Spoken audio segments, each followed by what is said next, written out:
di Misuka, MIPA 4 Suka Fisika. Nah, pada kesempatan yang berbahagia ini, kita akan menjelaskan dan mempraktikkan mengenai tekanan hidrostatis. Pasti teman-teman udah pada kepo kan? Tapi sebelum itu, izinkan kami untuk memperkenalkan diri. Nama saya Berisima Puisa Arita, nomor absen 2. Nama saya Igustiani Dwi Prasanti, nomor absen 9. Nama saya Nil Ketut Vanessa Suryana, nomor absen 25. Nama saya Niputu Indrayani, nomor absen 29. Nah, selanjutnya kita akan lanjut ke penjelasan. Selamat menonton!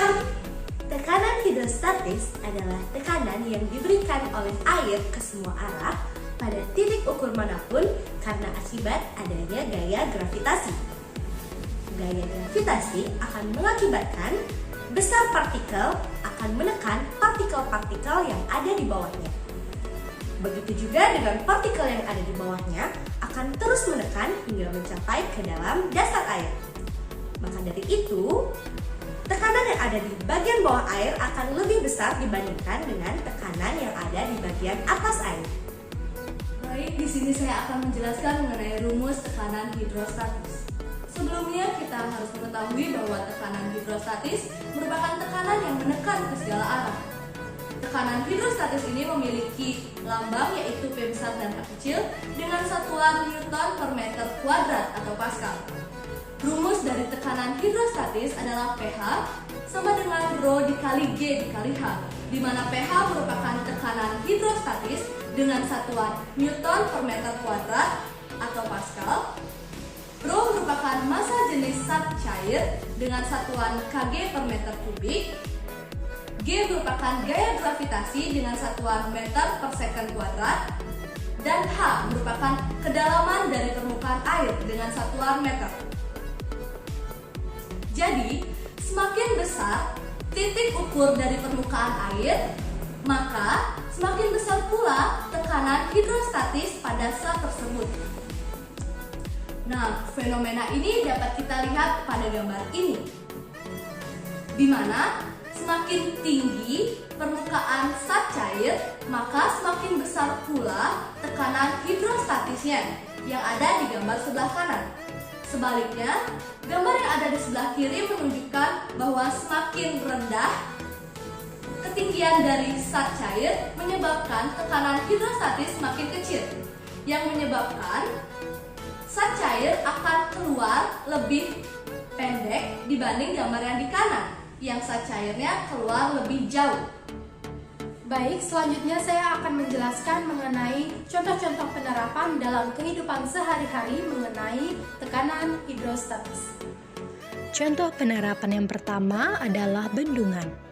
Dinding bendungan bagian bawah didesain lebih tebal dari bagian atas didasarkan pada konsep tekanan hidrostatis bahwa semakin dalam maka tekanan semakin besar. Dinding bendungan bagian bawah dibuat lebih tebal dari bagian atas agar bendungan tidak jebol karena tekanan zat cair terbesar berada pada dasar bendungan. Contoh yang kedua ada lubang kuras bak mandi. Lubang kuras bak mandi pasti terletak di paling bawah.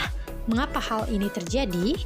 Karena di bagian bawah tekanan hidrostatis bernilai paling besar.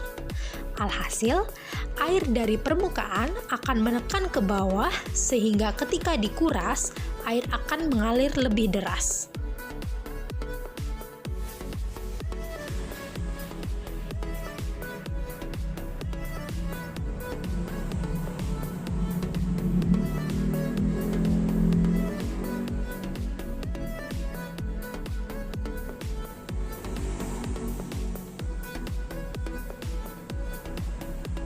Setelah kita mengetahui pengertian, rumus dan juga penerapan dari tekanan hidrostatis, selanjutnya kita akan melakukan praktikum tekanan hidrostatis. Namun sebelum itu, tujuan dari praktikum ini yaitu untuk menentukan besar dari tekanan pada kedalaman suatu zat cair. Nah, jadi bahan-bahan yang diperlukan adalah sebagai berikut. Yang pertama, ada air yang dicampurkan dengan pewarna. Yang kedua, ada botol air mineral yang berukuran 1,5 liter. ketiga ada 1 buah dupa, keempat ada korek api, kelima ada selotip hitam, keenam ada cutter, dan terakhir ada penggaris. Selanjutnya kita akan melaksanakan praktikum. Pertama kita ukur botol air mineral menggunakan penggaris dengan ukuran 5 cm, 10 cm, 15 cm, dan 20 cm menggunakan dupa. Setelah diukur, kita hidupkan dupa.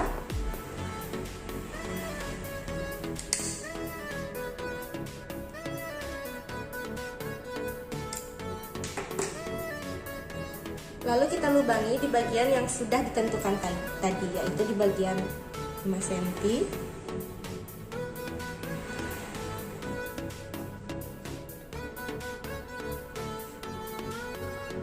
di bagian 10 cm,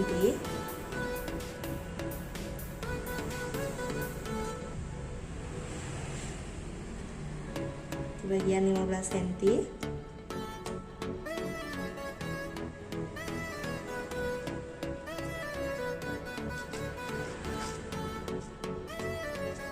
dan terakhir di bagian 20 cm.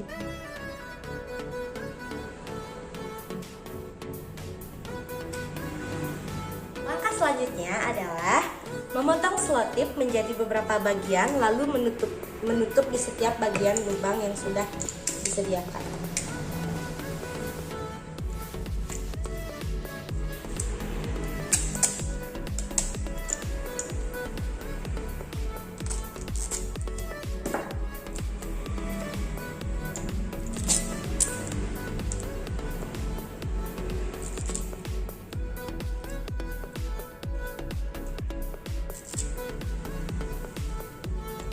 Tutup lubangnya.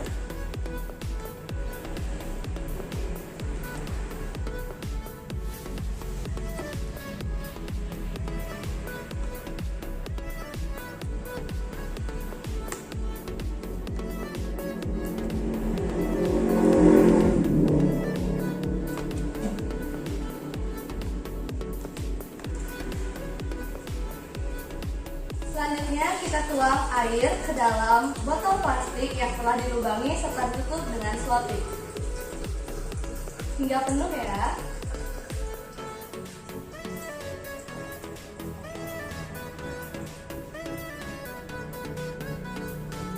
Selanjutnya kita buka selotip yang ada.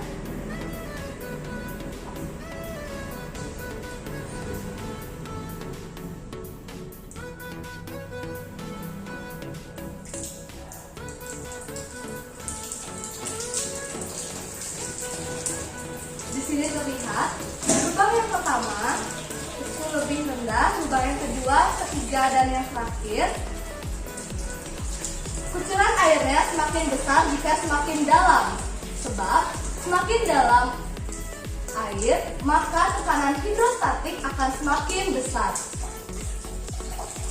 Jadi terbukti ya penjelasan kami yang tadi dengan praktikum yang telah kami lakukan ini.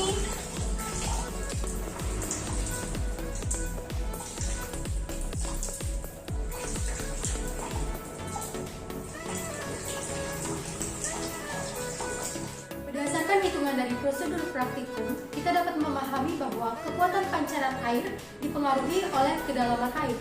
Sehingga semakin dalam, maka semakin besar tekanan air yang diberikan. Tekanan tersebut dinamakan sebagai tekanan hidrostatis.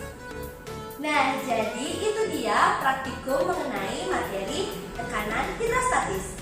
Semoga video yang telah kami paparkan ini dapat memberikan manfaat serta mengedukasi teman-teman semuanya. Sampai jumpa di Miss